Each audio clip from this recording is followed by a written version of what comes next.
ரொம்ப டயர்டா இருக்கு.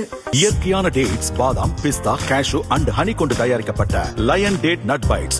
தீபாவளினா பளிச்சுன்னு ஞாபகத்துக்கு வர்றது பட்டு, பட்டாசு, பலகாரம். பலகாரம் நான் ஞாபகத்துக்கு வர்றது மந்த்ரா கடலை எண்ணெய். அபார ருசி, ஆரோக்கியமான உடல் நலம். தீபாவளி அன்னைக்கு மட்டும் இல்ல, என்னைக்குமே கிச்சன்ல இருக்க வேண்டியது மந்த்ரா கடலை எண்ணெய் தான்.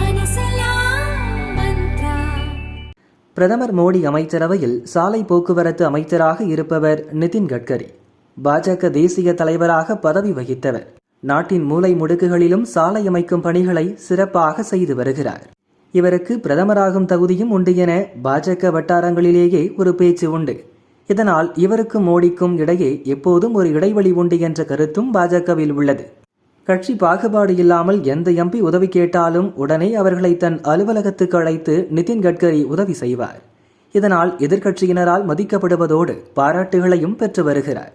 சமீபத்தில் கட்கரியை பார்லிமென்ட்டில் உள்ள அவரது அறையில் சந்தித்த காங்கிரஸ் எம்பி பிரியங்கா, தனது வயநாடு தொகுதியில் சில வேலைகள் உள்ளன, அதை நீங்கள் செய்து தர வேண்டும் என கேட்டுக்கொண்டார். உடனே என் அலுவலகத்துக்கு வாருங்கள் என அழைத்தார் நிதின் கட்கரி. ஆனாலும் லோக்சபாவில் அதே கோரிக்கையை எழுப்பினார் பிரியங்கா. உடனே அமைச்சர் கட்கரி, என் அலுவலகத்துக்கு வாருங்கள், செய்து தருகிறேன் என வாக்குறுதி கொடுத்து விட்டேனே என்றார். பின்னர் கட்கரியின் அலுவலகத்துக்கு பிரியங்கா சென்றபோது அதிர்ச்சி காத்திருந்தது. மராட்டிய உணவு வகைகளுடன் இட்லி, தோசை என தமிழக உணவுகளும் தயாராக இருந்தன. பிரியங்காவுக்கு மதிய விருந்தளித்த கட்கரி அத்துடன் வயநாடு தொகுதியில் செய்ய வேண்டிய வேலைகளுக்கும் உடனடியாக தன் அதிகாரிகளை அழைத்தும் உத்தரவிட்டார். இதனால் பிரியங்கா குஷியானார். இவர் மட்டுமல்லாமல் மற்ற எதிர்க்கட்சி எம்பிக்களும் கட்கரியை புகழ்ந்து தள்ளுகின்றனர். எங்கள் தொகுதி சாலை சம்பந்தப்பட்ட எந்த பிரச்சனைகள் என்றாலும் உடனடியாக தீர்த்து வைக்கிறார், மிக நல்ல மனிதர் என பாராட்டுகின்றனர்.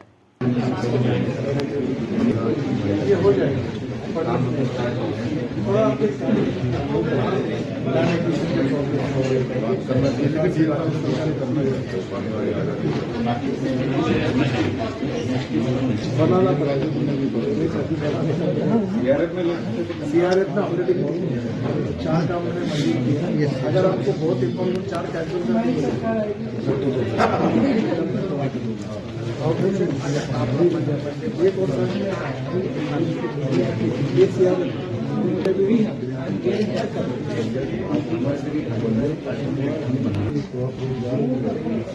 उसमें ऐसा है कि मैसूर और केरला के जंगल में वो रात को